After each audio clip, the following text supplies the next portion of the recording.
اور اچھے کام کرنے والوں کا بدلہ بہت اچھا ہے۔ تم لوگوں سے پہلے بھی بہت سے واقعات گزر چکی ہیں، تو تم زمین میں سیر کر کے دیکھ لو کہ جھٹلانے والوں کا کیسا انجام ہوا۔ یہ قرآن لوگوں کے لیے صاف پیغام اور اہل تقوی کے لیے ہدایت اور نصیحت ہے، اور بددل نہ ہونا اور نہ غم کرنا۔ اگر تم سچے مومن ہو تو تم ہی غالب رہو گے۔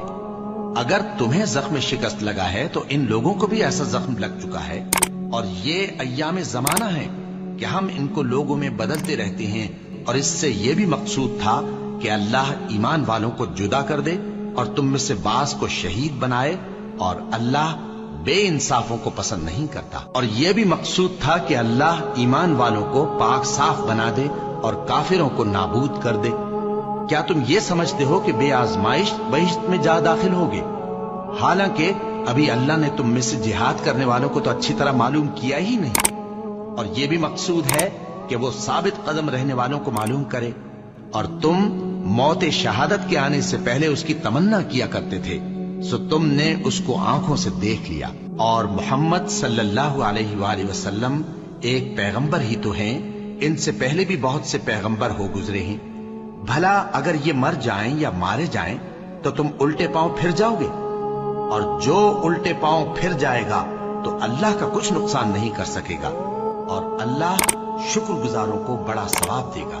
اور کسی شخص میں طاقت نہیں کہ اللہ کے حکم کے بغیر مر جائے، اس نے موت کا وقت مقرر کر کے لکھ رکھا ہے، اور جو شخص دنیا میں اپنے اعمال کا بدلہ چاہے اس کو ہم یہیں بدلہ دے دیں گے، اور جو آخرت میں طالب ثواب ہو اس کو وہاں اجر عطا کریں گے، اور ہم شکر گزاروں کو عنقریب بہت اچھا صلہ دیں گے۔ اور بہت سے نبی ہوئے ہیں جن کے ساتھ ہو کر اکثر اہل اللہ دشمنوں سے لڑے ہیں، تو جو مصیبتیں ان پر اللہ کی راہ میں واقع ہوئیں ان کے سبب انہوں نے نہ تو ہمت ہاری اور نہ بزدلی کی، نہ کافروں سے دبے۔ اور اللہ استقلال رکھنے والوں کو دوست رکھتا ہے، اور اس حالت میں ان کے منہ سے کوئی بات نکلتی تو یہی کہ اے پروردگار، ہمارے گناہ اور زیادتیاں جو ہم اپنے کاموں میں کرتے رہے ہیں معاف فرما، اور ہم کو ثابت قدم رکھ، اور کافروں پر فتح عنایت کر۔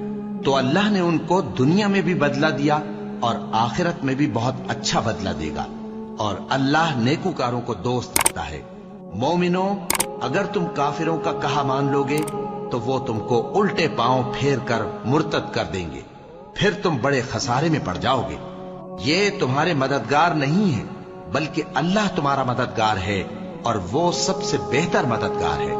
ہم عنقریب کافروں کے دلوں میں رعب بٹھا دیں گے، کیونکہ یہ اللہ کے ساتھ شرک کرتے ہیں جس کی اس نے کوئی بھی دلیل نازل نہیں کی، اور ان کا ٹھکانہ دوزخ ہے، وہ ظالموں کا بہت برا ٹھکانہ ہے۔ اور اللہ نے تم سے اپنا وعدہ سچا کر دیا، یعنی اس وقت جب کہ تم کافروں کو اس کے حکم سے قتل کر رہے تھے، یہاں تک کہ جو تم چاہتے تھے اللہ نے تم کو دکھا دیا۔ اس کے بعد تم نے ہمت ہار دی اور پیغمبر کے حکم کی تعمیل میں جھگڑا کرنے لگے، اور تم نے اس کی نافرمانی کی۔ بعض تو تم میں سے دنیا کے طلبگار تھے اور بعض آخرت کے طالب۔ اس وقت اللہ نے تم کو ان کے سامنے سے ہٹا دیا تاکہ تمہاری آزمائش کرے، اور اس نے تمہارا قصور معاف کر دیا، اور اللہ مومنوں پر بڑا فضل کرنے والا ہے۔